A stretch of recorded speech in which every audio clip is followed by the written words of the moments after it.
Graça e paz, meus irmãos, muito boa noite. Vamos começar mais um programa Palavra Viva, então não saiam daí.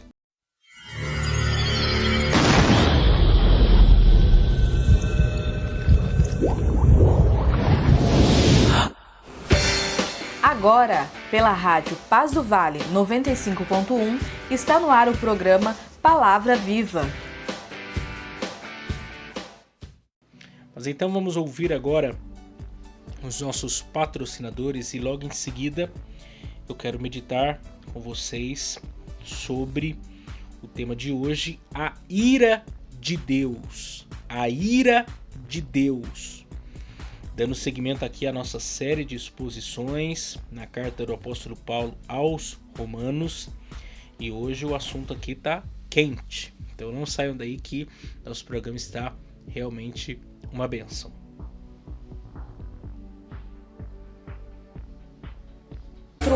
Ou nos envie uma oferta pelo Pix 12 99192 5941. 12 99192 5941. 12 99192 5941. Agradecemos aqui o Pinda Baterias, situado na Avenida Doutor Fonte Júnior, 1149. Maria Áurea, Pindamonhangaba, São Paulo. Telefone 12 3648 8135 ou 12 99191 3026. Bateria somente para carros a partir de R$ 150 com troca, em até 3 vezes sem juros. Tratar com Neide Ramos ou Cláudio Bueno. Também agradecemos a Mercearia Betel, situado na Rua Bulgária 355, Pazim, Pindamonhangaba, São Paulo. Telefone 12 98896 3701. E, atenção lancheiros, produzimos o melhor pão de hambúrguer da cidade. Tratar com Wesley. Agradecemos também a Serralheria Venâncio. Telefone 12 98222 2300. Tratar com Cláudio Venâncio. Para confecção de portão basculante, grade, portão de correr, cobertura de policarbonato e toldos. Muito bem, então, vamos então partir para a exposição da Palavra de Deus. Eu quero então ler juntamente com vocês o texto da carta do apóstolo Paulo aos Romanos, capítulo 1, e o versículo de número 18. Romanos capítulo 1, o versículo de número 18, e hoje falando aí juntamente com vocês, pensando juntamente com vocês sobre o tema a ira de Deus. A ira de Deus. O texto que eu quero meditar com vocês se encontra então em Romanos capítulo 1, verso 18, que diz assim: Porque do céu se manifesta a ira de Deus sobre toda impiedade e injustiça dos homens que detêm a verdade em injustiça. Porque do céu se manifesta a ira de Deus sobre toda impiedade e injustiça dos homens que detêm a verdade em injustiça. Esse texto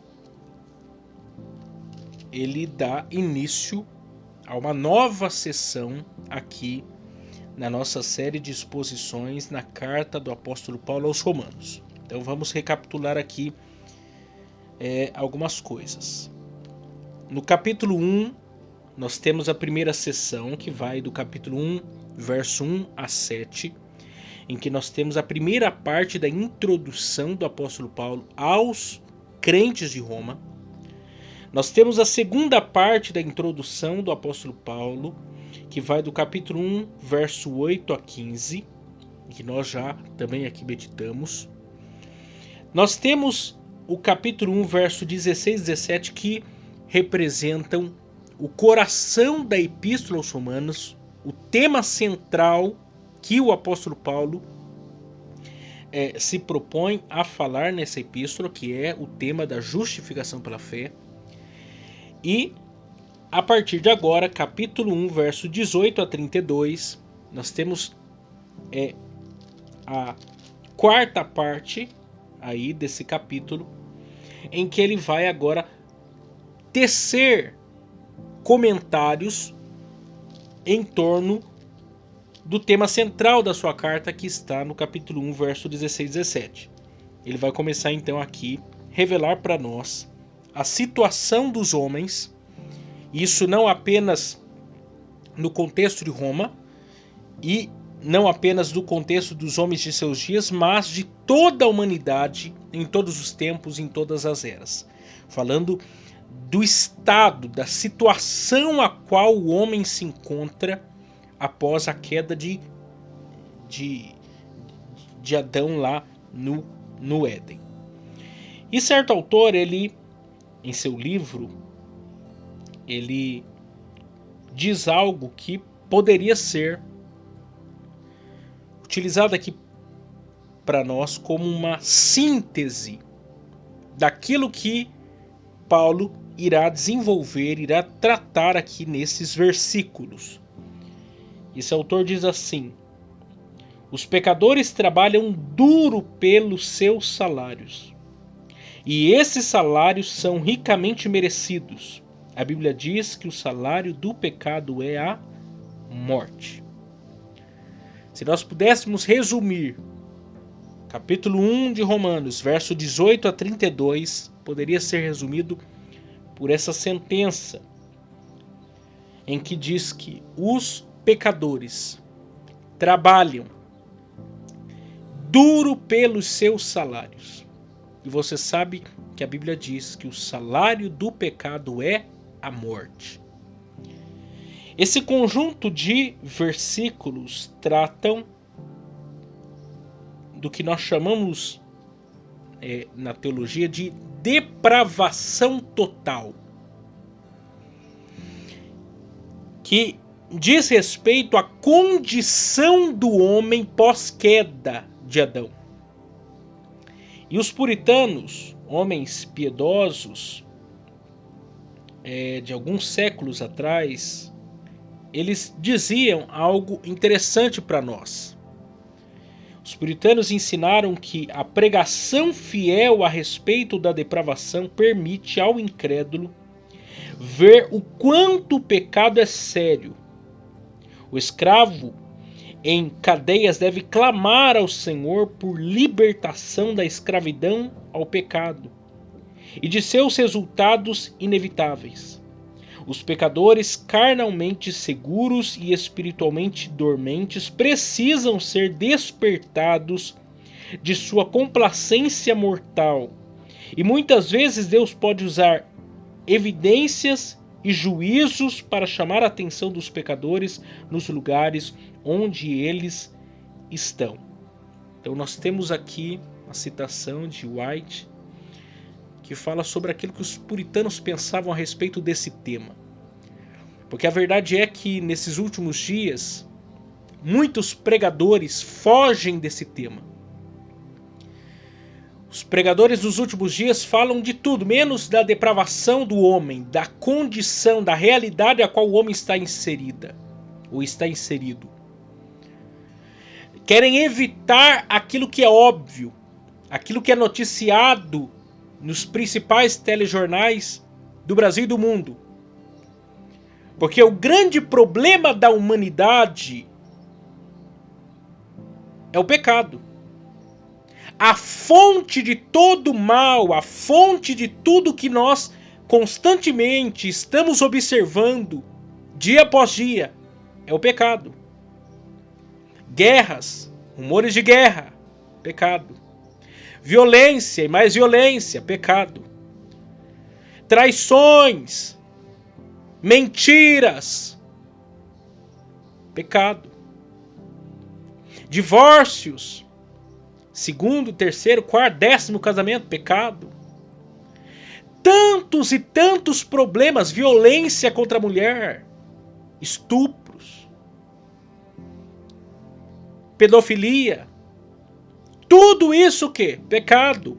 O grande problema da humanidade se chama pecado. O pecado entrou no mundo. O homem está no seu estado sem Deus chamado de depravação total. Ele está morto em seus delitos e pecados. O homem, ao ser atingido pelo pecado, ele não ficou doente. Não, ele foi morto. Morto em seus delitos e pecados. Tornou-se escravo do pecado, servo do pecado. Não há vontade nele agora de buscar a Deus. Se não há uma intervenção divina na história da humanidade, não tem jeito. A humanidade está completamente, totalmente perdida, porque o pecado entrou no mundo. E esse texto de Romanos capítulo 1, verso 18, ele causa uma certa estranheza, ou até mesmo um certo incômodo àqueles que o leem. Algumas palavras nesse versículo deixam alguns com interrogações na mente. Porque, por exemplo, nós não estamos muito acostumados a ouvir certas palavras, sobretudo associadas a Deus. Ou quando as ouvimos, associamos com um Deus revelado no Antigo Testamento, como se o Deus do Antigo Testamento fosse diferente do Novo, como se fossem dois deuses diferentes. Porque, por exemplo, a palavra ira é uma palavra que causa uma certa dificuldade para alguns. Aí quando fala-se de ira manifestada ou ira revelada dos céus, fica ainda mais difícil. Ou quando fala a ira de Deus, piorou a situação. Como assim? Como assim? Porque as palavras impiedade e injustiça dos homens não nos surpreende, não nos incomoda, não nos causa estranheza, não nos causa espanto. Mas quando nós ouvimos a palavra ira, quando ouvimos a palavra manifestação da ira, ou revelação da ira, ou falamos da ira de Deus, nós ficamos preocupados. Peraí, tem alguma coisa errada aqui. E a verdade é que não tem. A verdade é que não tem. Mas nós ficamos nos perguntando, como assim? Ira. Como assim ira revelada dos céus? Como assim ira de Deus? Aí a gente se pergunta ainda mais, que tipo de ira é essa? Por que vinda dos céus Deus pode ficar irado? Essas são perguntas que brotam em nossa mente a respeito desse texto, a respeito desse versículo. E para isso nós precisamos entender, delimitar, explicar algumas coisas aqui fundamentais antes de nós entendermos o sentido geral dessa passagem, desse texto. Eu quero destacar aqui 3 pontos para o nosso entendimento. Primeiro, o significado de ira nesse contexto. Nós, por vezes, associamos a palavra ira a um acesso de raiva, de fúria, atrelada à realidade humana. Ok? Um ímpeto de ódio, de fúria, atrelada à realidade humana. Ou também uma busca de vingança. Uma busca de justiça pelas próprias mãos. Ira. É interessante porque até há um texto na palavra de Deus que diz: irai-vos, mas não pequeis. Porque a ira no contexto humano, ela é pecado. A ira no contexto humano está sempre motivada pelo pecado, causada pelo pecado. Seja vingança, seja inveja, seja o ódio, seja qualquer outro motivo. Agora, a ira relacionada a Deus, ou associada ao nome de Deus, à pessoa de Deus, não significa a ira como nós a entendemos como seres humanos caídos, como seres humanos que estão contrários à santidade de Deus. A ira associada a Deus é essa aversão contra o mal. A essa ação de Deus, a esse juízo de Deus contra tudo aquilo que é contra a sua própria natureza, o seu próprio caráter. Isto é, a sua santidade, a sua perfeição, o seu bem, o seu amor, a sua justiça. Então, quando você ouve a palavra ira associada ou interligada ao nome de Deus, você está falando, você está pensando a partir do caráter santo de Deus.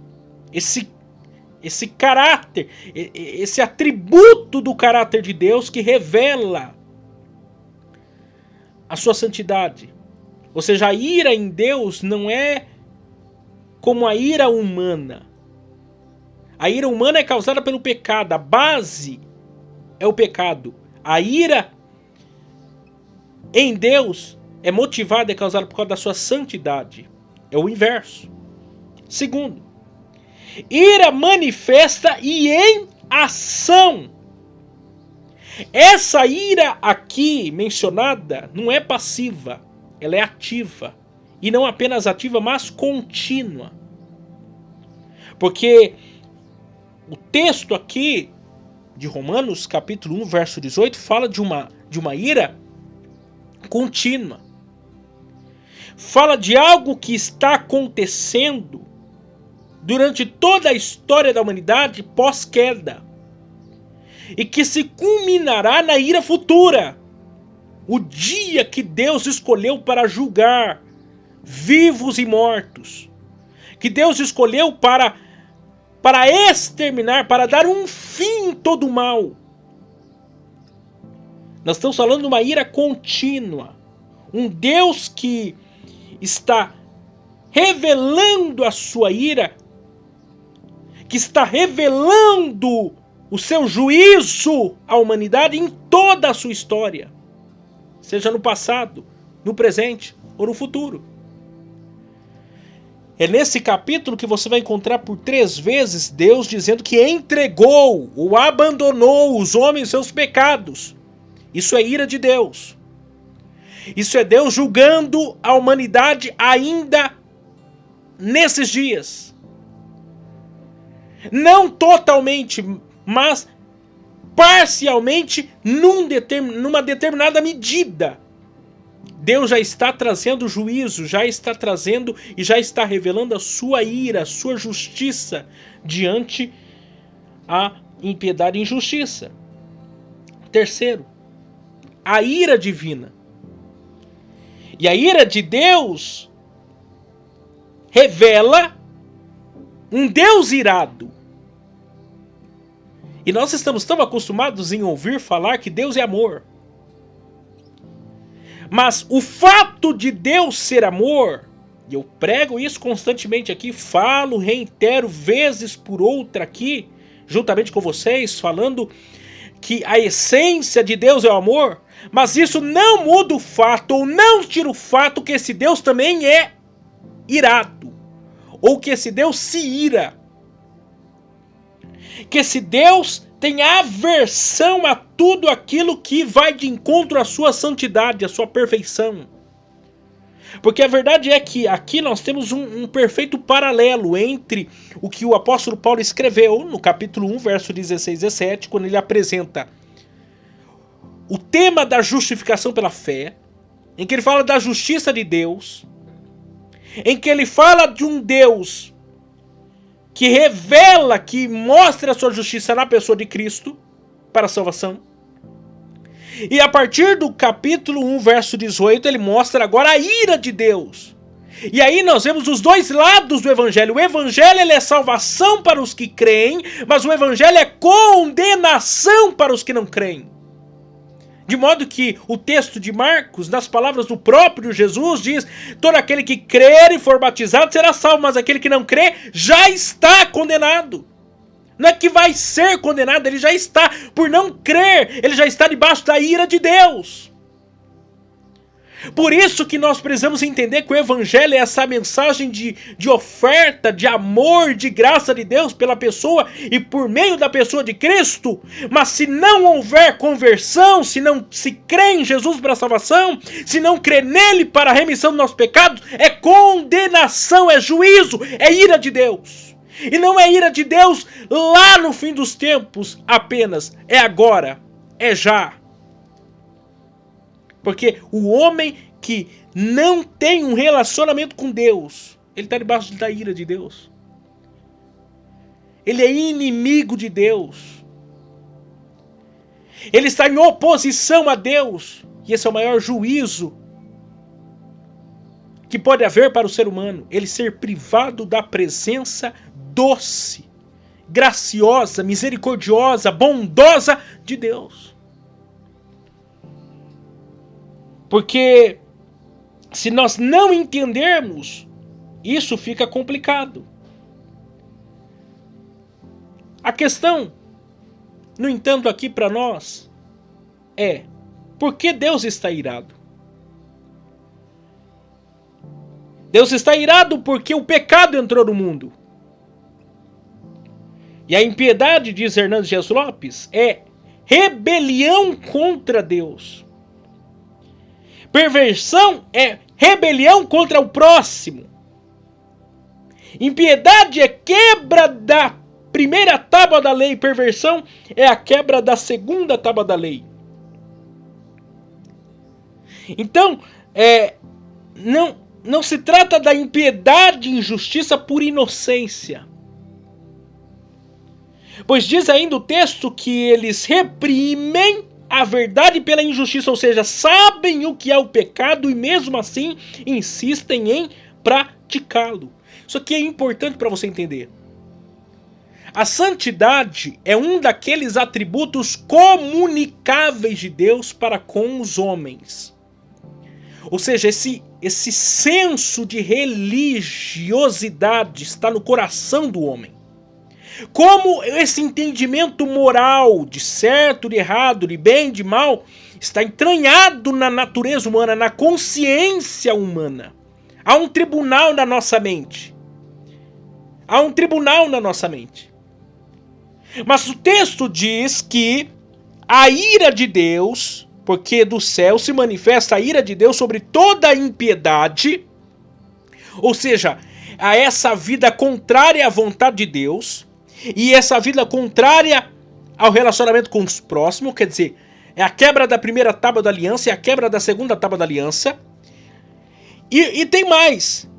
Injustiça dos homens que detêm, ou que sufocam, ou que afogam a verdade em injustiça. Ou em outras palavras, ou querem reprimir, ou negar que o mal, querem negar e evitar que exista o certo e errado. Querem fingir que não existe. Não tem como.